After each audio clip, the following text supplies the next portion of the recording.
graphics, you know what I mean? Which is outdated now, by the way. But you know what I mean? If they went for that type of graphics, it wouldn't happen, would it? Well, here's the thing. The original budget of Planetside 2 to develop it for PC was around 30 mil. Right? That's very cheap. Very, very, very cheap. So SOE only spent about $30 million to initially launch the game back in 2012. Now, fast forward, to port it over to the PlayStation 4, it cost them $50 million to port it over to the console, even though the game was fully developed. So it cost nearly double to port the game over for an existing game to a console. It's mind-boggling how much financial money was thrown out the door. I don't know. I just feel like this game is going to be revisualized. Like basically, they're going to do a graphic update by 2022. They'll release it as a massive update for the PS5. That way, they can recuperate some of the financial costs of the PS4 launch. PS5s will be much more in high in abundance then as well, and it'll just turn into a Warframe where every year Warframe gets a graphic update. Same thing will happen on Planetside. They'll just keep reiterating the engine update. Never try that game. I've never either, but I hear a lot of people just tell me about it, and I get, yeah, it sounds the same model as what they're going for. It's a grind. I've got it. It's a grind. I'll tell you right now.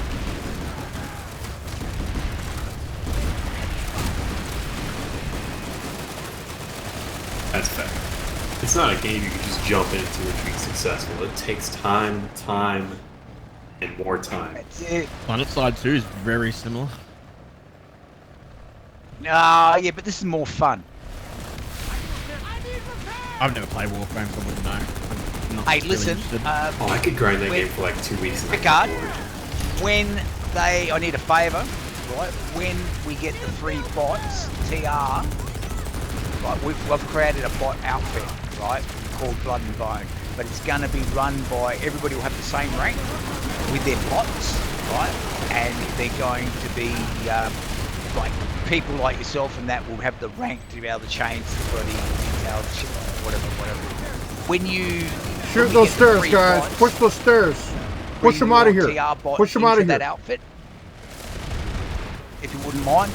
Push them out of here. Push them out. A bot outfit where if you get sick of rolling with your platoon or your outfit, you don't have to leave it. You just jump on your bot and go and play in the big Blood and Bone. You know, you get my drift? Yeah, I get it.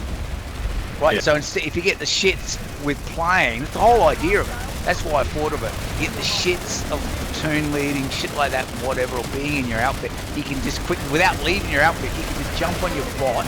They won't know, and you go into the bot army. That's the goal, anyway. But the structure thing, all the leaders and all the main players in this game, including Chucky, will have the maximum rank that you can have in that outfit, including yourself.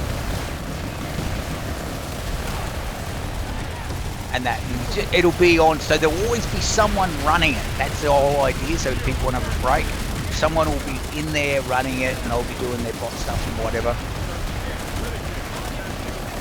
See, the only problem with the one I have is I just get frustrated and I just keep on coming back to my original character.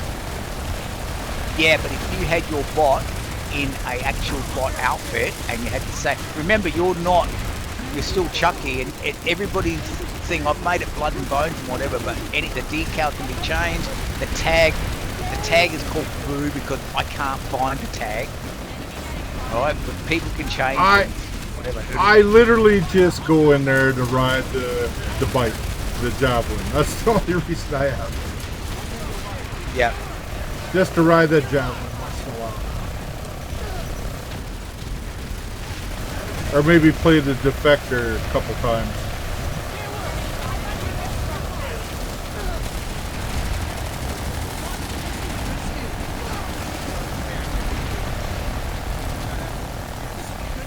Alright. Look, guys, everybody back to Warpgate. Everybody back to Warpgate. I know where you are roughly. We're going to take TI alloys, right? And we can do this, but if we don't all come back, I need at least... What, are we on the A point there, are we? Yeah, we're pushed on the A point, but if you want to do a gal drop or something. Are you in the A point? Yeah, on the A point. They can't cap it because they're being back capped with one singular point of the crown. I've already gone to the crown. Right now, I'll sort this shit out.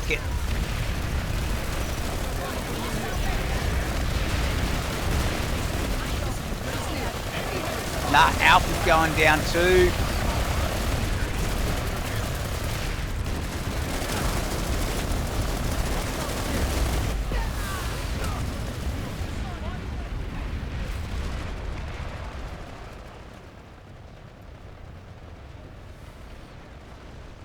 So, Pritchard, what part of Australia are you from? I'm sure I've asked you. Remember, I'm a 60-year-old man. I can't remember my name half the time. I'm from Melbourne currently, but I'm from all over. My family are Air Force, so I've moved a lot as a kid. I'm 30 now, but you know I'm still stuck in Melbourne. But I should be in Queensland soonish by the end of the year. All right, cool. Yeah, well, bloody. I'm trying, man. I was in the army years ago. I've done I'm the old trying. fucking I'm trying. go all over the place. It was Yeah, great. Pop- I can remember. Pop and Mum were Okay. both in the Air Force. So from here, Townsville to Wagga to fucking Newcastle, Sydney, Yeah. roundabout everywhere as a kid. Fuck, you would have. Gee, you would have loved it at Wagga. Oh, it was Wasn't fucking bad. Scumsville. Holy shit, it was like absolute mullet territory. Yeah. God, I can remember. Now your family within the Air Force, right? Yeah. I don't know if your dad will remember. Right, ask him. I did Kapuka in 1980. All right, went through Kapuka, and I was at. Okay, we're in Wagga. danger of losing this point now. And what happened was, we got told with our first, after 6 weeks, our first weekend off, we were actually allowed to go into town and buy beer, and you know, as long as we were home by midnight, you know what I mean, you know the shit. And we've gone, but we got told, we were given the thing, there was a Battle rapid pub watch. called the Black Hole, right? And that was at Wagga. I don't know if it's a thing now, but it was a thing then. And the Black Hole, right, was a raffy pub, and you weren't allowed in there. We got told straight up, recruits are not. You go in there, you get bashed, right? And that we got warned. So anyway, this weekend it was Saturday. Like we got the Saturday, we've gone to have lunch somewhere, and we asked a cabbie what would be a good place to have a steak in that, and he's gone, oh, the Red Deer restaurant, right? I don't even know if that exists anymore. Remember, we're talking 1980. So we've gone to the Red Deer. We've had a great meal, fantastic, and that. And the boys said, well, we better bail, better grab a cab, right? So I've gone to the bar and saying, I'd like to call a cab. And they said, yeah, go downstairs, right? There's a phone, right? And you can call a cab there. So without thinking, I've gone downstairs, gone in down these steps, walked in, grabbed the phone, and started making the phone call. As I'm talking to the cab driver, I look because I noticed. Here we capture that stairwell, guys. I look, and I'm in this other bar. Push up and push them back out. And there's all these fucking young cunts with fucking short hair. I'm thinking, I know where I am. Push those I'm in stairs, the Black push them back Hole out. fucking bar where I'm not supposed to be.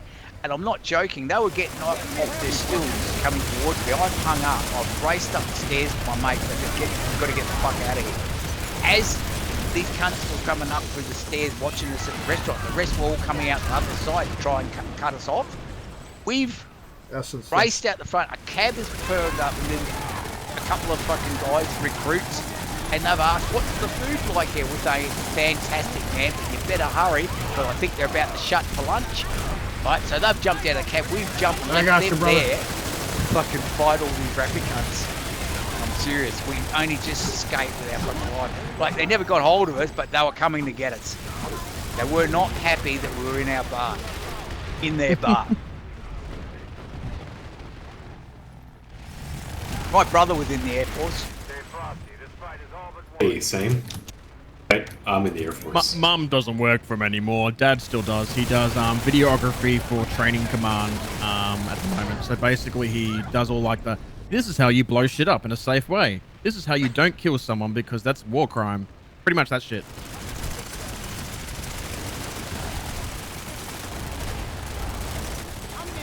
Yeah. What do you think about the Australian ADF being, well, the SAS boys being done for fucking Bullshit. They bloody- shouldn't fucking touch them. The government needs to fuck off anything that's got to do with special What's forces. going on? They shouldn't poke their noses in that shit because they're sitting behind an office chair while fucking I know, special but forces here's are doing the the thing. hard work. Fuck off. Fucking Yeah, military here's the thing. bureaucrats. It's a military setup. Like, it's a military. The government shouldn't have any say in what's going on in Correct. the whole thing. They should, if the pretty much the SAS when the government said they're going to strip them of all their medals, the SAS pretty much said, "Fine, you're about to lose pretty much most of your personnel if you dare take their medals away from them." So they backed off. Yeah, they won't do that. Yeah, stripping people of their medals for their stuff, protecting a country. Yeah, that's Yeah, one way but to wasn't piss it off your one entire bad military apple? force. I saw that video. It was just one guy that did that. It doesn't really matter. Again, it's special forces. They don't understand exactly what these people go through. The government needs to stay the fuck away and Oh, not they have no interfere fucking with that shit. It's war. It's not pretty. You want to talk war crimes and shit? Fuck off. Okay, I better fuck off then. See you in 24 I mean, hours. we're not talking Vietnam, My Lai, or anything like that. They basically shot a kid, basically, and the fucking it's just stupid that they're going off about it. Really, So what's the exact situation you are talking about? the SAS, the Australian military, there was a basically an inquiry as to basically a war crime of the special forces in Australia. I'm not sure if America's even caught wind of it yet. I saw It it. happened like years and years ago. It's not just, yeah, but it's not just fucking, There is news here about it. SAS. You know, it's not the other units involved, and it's not just SAS. It's basically the government shouldn't be poking their head inside military operations. They need to fuck off.